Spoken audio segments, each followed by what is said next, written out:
Vamos fazer nossa aula de matemática hoje, ok? Nossa primeira aula da semana. Nós vamos fazer a correção de algumas páginas da nossa apostila, ok? Para ser mais precisa, da página 66 à página 70. Então, por favor, peguem a apostila de vocês para a gente acompanhar juntinho essa correção, tá bom? Prestem atenção e sempre que houver dúvidas, me perguntem, ok? Podem chamar no grupo ou chamar no privado e me perguntem, tá bom? Tia Débora vai estar lá para ajudar, tá? Então, vamos lá. Na página 66, nós vamos começar na situação 2, tá bom? Vou ficar olhando para o lado aqui, vocês vão ver, mas é porque eu estou lendo para a gente poder corrigir junto, ok? Então, vamos lá. Situação 2. Em uma atividade na escola, Priscila recebeu 12 palitos e montou várias formas geométricas. Veja algumas formas geométricas montadas por Priscila utilizando os 12 palitos. Então, galera, o que ela fez? Com 12 palitos, ela conseguiu montar um quadrado, depois ela desmontou o quadrado, montou um retângulo, depois ela desmontou o retângulo, montou um triângulo, depois ela desmontou e montou outro triângulo. Então, lembrando que ela usou esses palitos de fósforo para fazer o perímetro. O perímetro é a parte de fora, ok? Ou de uma forma geométrica, ou de um terreno, é a metragem de fora, ok? Então, vamos lá, ó. Calcule o perímetro de cada forma geométrica montada por Priscila. Então, vamos lá. Resposta. O perímetro de cada forma é de 12 palitos. Por quê? Porque ela, em cada forma geométrica, ela montou todos os perímetros utilizando 12 palitos, ok? Então, a segunda pergunta. Que relação podemos fazer entre o perímetro e a forma das figuras geométricas? A relação que nós podemos fazer é que todas essas formas geométricas, elas utilizaram a mesma quantidade de palitos. Todas essas formas geométricas utilizaram 12 palitos, tá bom? Agora a gente vai para a página 66. Jogo rápido. Observe as regiões planas a seguir, depois responda as perguntas. Então, aqui a região A, ela é meio laranja, né? Enfim, um amarelo escuro, laranja. A região B é rosa, escuro, lilás. A C é verde e a D é azul. Aí a gente vai para a primeira pergunta. Qual é o perímetro de cada região? Tia, mas como que eu vou medir esse perímetro aí? Isso não tem nada marcando. Tem sim, tem as bolinhas pretas. Então, é só vocês medirem as bolinhas pretas, mas prestem atenção, que perímetro é a medida de fora. A medida de dentro se chama área. Então, vocês vão reparar que na letra B, nós temos duas bolinhas pretas do lado de dentro, né? Na região lilazinha aí. Só que as bolinhas que estão do lado de dentro, a gente não conta, tá? Porque se ela está do lado de dentro, ela não é um perímetro, porque perímetro a gente mede o que está do lado de fora. Bom, então vocês vão ver, tia, mas tem 12 bolinhas no lilás. Tem 12, não, tem 14 bolinhas no lilás, mas eu vou contar apenas as que estão do lado de fora, que equivalem a 12, tá bom? Prestem atenção. Então, vamos lá. Primeira pergunta. Qual é o perímetro de cada região? Então, na letra A, que é a laranjinha, a gente tem 12 bolinhas, tá? Então, é 12, letra A igual a 12, B igual a 12 também, a C igual a 10 e a D igual a 14, ok? Acertaram? Aí eu tenho embaixo assim, ó, letra B. Qual a região tem o maior perímetro? Qual dessas aí é a maior região? É aquela que tem mais bolinhas pretas do lado de fora. É a região D, porque ela tem 14 bolinhas do lado de fora. Então, ela tem 14 medidas de perímetro, tá bom? Letra C. Qual região tem o menor perímetro? Então, é a região C, porque ela tem só 10, ok? 10 bolinhas pretas demarcando a região do lado de fora. E letra D, quais regiões têm os perímetros iguais? Então, quais que têm a mesma medida, que têm a mesma quantidade de bolinha preta do lado de fora? As regiões A e B, com 12 bolinhas, tá bom? Lembrando que o que está do lado de dentro, a gente não conta como perímetro. Perímetro é só o que está do lado de fora, joia? Então, agora a gente vai lá para a página 67, a gente continua falando sobre área, mas aí nós vamos responder a situação 2, tá bom? Ó, para analisar, que está assim, ó. Ao representar a praça do bairro onde Ana mora, ela desenhou a seguinte figura. Então, é a figura que nós vimos na aula anterior, que eu tentei desenhar no quadro para vocês, né? Porque, como vocês sabem, tia Débora, para desenhar, é um zero à esquerda, uma negação, caso perdido, que não rola desenho comigo de jeito nenhum. Mas a gente tenta, né? Vamos lá. Então, olha só. Perguntinha está assim, ó. Para analisar a área da figura considerando o quadrado como unidade, temos que ter cuidado, pois há parte da imagem que não tem a forma de um quadrado todo e precisamos fazer a composição das partes triangulares. Então, a gente precisa juntar. A gente junta dois triângulos e aí a gente forma um quadrado, tá bom? Então, vamos lá. Note que dois triângulos formam um quadrado. Assim, a área da figura que representa a praça onde Ana mora tem 20 quadrados de área. Qual seria a área dessa figura se considerássemos o triângulo como unidade de medida? Então, se um quadrado se em forma de quadrado tem 20 quadrados, em forma de triângulos, vão ter quantos triângulos? 40. Porque se eu pegar um quadrado e dividi-lo ao meio, eu vou ter dois triângulos. Então, se o total da área da Ana são 20 quadrados, eu vou dividir ao meio e vou multiplicar, certo? Vou dividir cada quadradinho ao meio e eu vou ter o dobro de quadradinhos, porém em formas de triângulo, tá bom? Então, eu vou ter aí 40 triângulos, tá bom? É só vocês colocarem aí. A área seria de 40 triângulos, ok? Agora, a gente vai lá para o jogo rápido, na página 69. Juliano fez alguns desenhos em uma folha com malha triangular. Ao invés de ele usar quadrados, ele usou triângulos para demarcar a área dele, tá bom? Então, vamos lá, ó. A primeira imagem que nós temos aí é uma imagem lilazinha, tá? Letra A. Aí depois nós temos uma imagem esverdeada na letra B e depois uma imagem azulada na letra C, tá bom? Aí a gente tem assim, ó, número 1, considerando o triângulo como unidade de área, responda as questões. Qual a área de cada figura? Então, lembrando que a área é o que a gente mede dentro, tá bom? Então, ao invés de nós desenharmos quadrados para sabermos a área dessas imagens, nós vamos fazer em formas triangulares, tá? Para a gente descobrir quantos triângulos tem dentro da área de cada forma geométrica descrita aqui na apostila. Então, vamos lá. Letra A.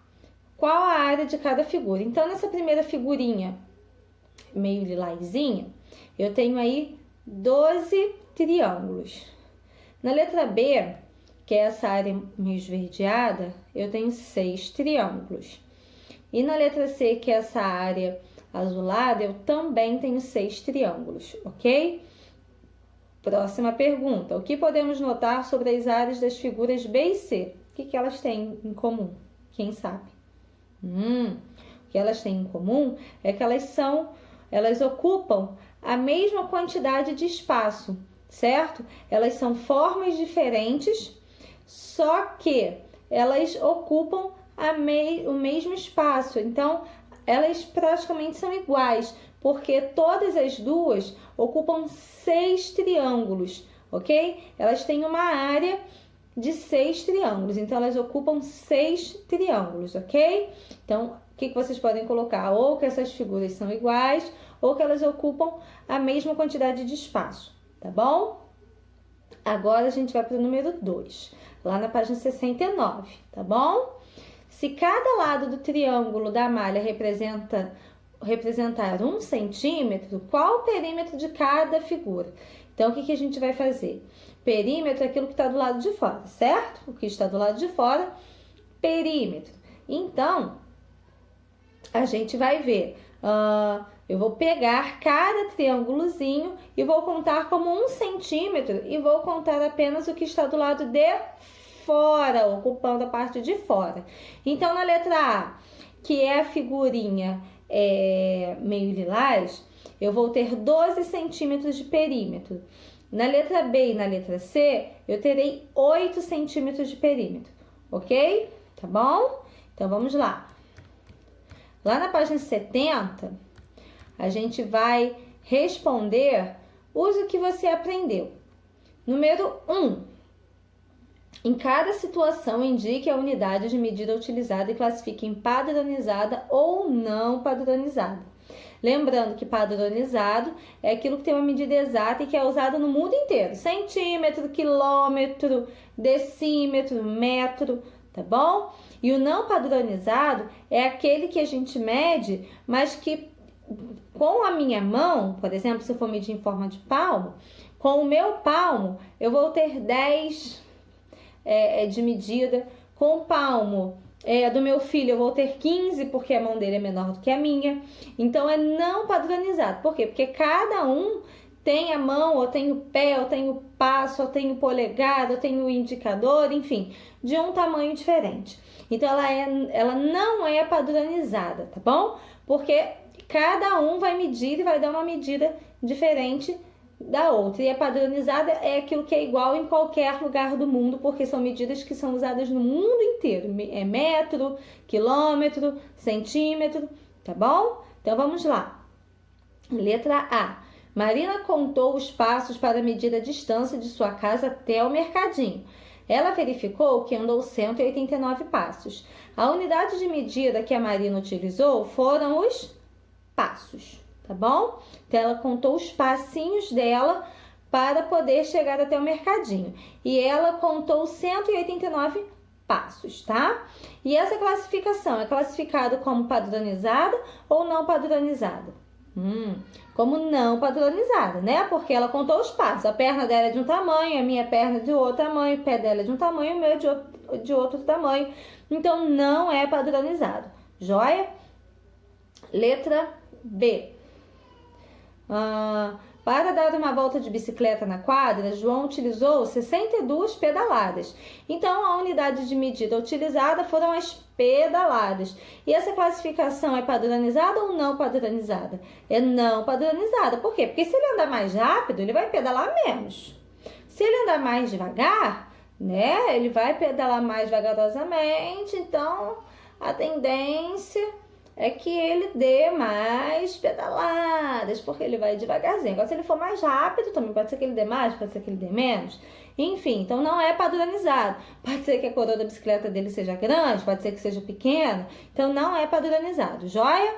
Então, letra C. A distância da casa de Jonas até a sua escola é de 16 quilômetros.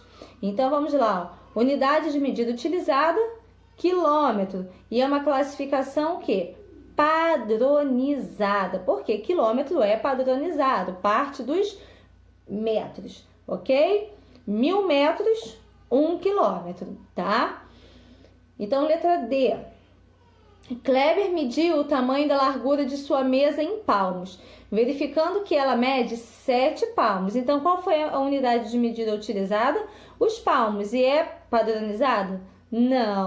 Não é padronizado, porque ele mediu com a palma da mão. Lembrando que quando a gente mede com a palma da mão, a gente tem que medir do dedo mindinho até o polegar, um encostando no outro. Quando um encostar no outro, então a gente está medindo os palmos. Só que cada um tem a mão de um tamanho diferente, então não é padronizado. Joia? Letra E. Ana mediu a largura de sua rua e verificou que ela tem 8 metros. A unidade de medida utilizada são os metros. E é padronizado? Sim, é padronizado, porque provavelmente ela usou um metro articulado, ou ela usou uma trena, né? Para descobrir a largura da rua dela, tá bom? Então, agora a gente vai para o número 2. Escreva o nome da unidade de medida mais adequada para medir. Letra A. A distância entre o Brasil e o Japão. A gente mede em quê? Em centímetro? A gente mede em quilômetros. Lembra? Que tudo quando é muito distante, a gente vai medir com quilômetros. Tudo aquilo que for muito longe, né? Que for uma medida muito grande, a gente vai medir com os quilômetros. Joia? Então, letra B, o tamanho de um lápis, a gente vai medir em metro? Não, a gente vai medir em centímetros, tá bom? Porque é pequenininho. A gente consegue medir com centímetros. A altura de uma casa. A altura de uma casa, né, geralmente é alta, 3, 4, 15 metros, dependendo de quantos andares tem a casa. Então, ou a gente mede com um metro articulado, ou a gente mede com uma trena, tá bom? A gente tem que medir com algo que seja grande, que meça uma distância, uma altura maior, tá bom? Então, a gente usa um metro ou a trena. E na letra D, o tamanho da ponta de uma caneta. Ponta de uma caneta pequenininho, né? Ou a gente vai medir essa ponta em milímetros, porque é bem pequenininho, ou dependendo do tamanho da ponta da caneta, em centímetros, mas mesmo assim é uma medida pequenininha. Então, vamos colocar aí milímetros, ok? Tá bom? E agora a gente vai fazer o número 3, a letra A e a letra B, tá bom? Ricardo mede 1,93 m de altura. Responda as questões de acordo com essa informação. Letra A. Quantos centímetros ele tem ao todo? Quem lembra? Então, vamos lá. Quando nós temos 1 metro, 1 metrinho, significa que nós temos 100 centímetros, certo? 1 metro igual a 100 centímetros, ok? Então, vamos lá. Quantos centímetros ele tem ao todo? Então, o que eu vou fazer? Eu vou somar os 100 centímetros, que eu sei que 1 metro equivale a 100 centímetros, mais os 93 centímetros que eu já tenho ali na minha informação. Então, eu vou somar do 100 mais o 93. Logo, eu terei 193 centímetros, tá bom? Porque eu vou somar o 1 metro mais o 93 centímetros, joia? Igual a 193 centímetros. Aí, na letra B, eu tenho assim, a altura dele é maior ou menor que 2 metros? Então, vamos lá. Se 1 metro equivale a 100 centímetros, 2 metros vão equivaler a 200 centímetros, certo? Então, se o Ricardo tem 193 centímetros, o 193 é maior ou ele é menor que o 200? O 193, ele é menor que o 200, ok? Então, o Ricardo, ele é menor que 2 metros. Ele tem menos, ele mede menos do que 2 metros, ok? Então, vocês vão colocar aí, ó, menor, pois 193 centímetros é menor que 200 centímetros, tá bom? Muito fácil, é só prestar atenção. Tá, galerinha? Hoje a nossa aula vai ficar por aqui, a gente só vai corrigir até a página 70. Na próxima aula, nós voltaremos para finalizarmos essa correção, tá bom? Mandem suas dúvidas, mandem, tia, não tô entendendo, mandem seus questionamentos que eu vou ajudar a todos, tá bom? Olha, fiquem com Deus, beijo muito, muito, muito grande, que a tia Débora tá morrendo de saudade de vocês, morrendo de saudade das nossas aulas, de estar perto de vocês. Você tá com muita saudade mesmo, do fundo do coração, tá? E olha, fiquem com Deus e até a nossa próxima aula.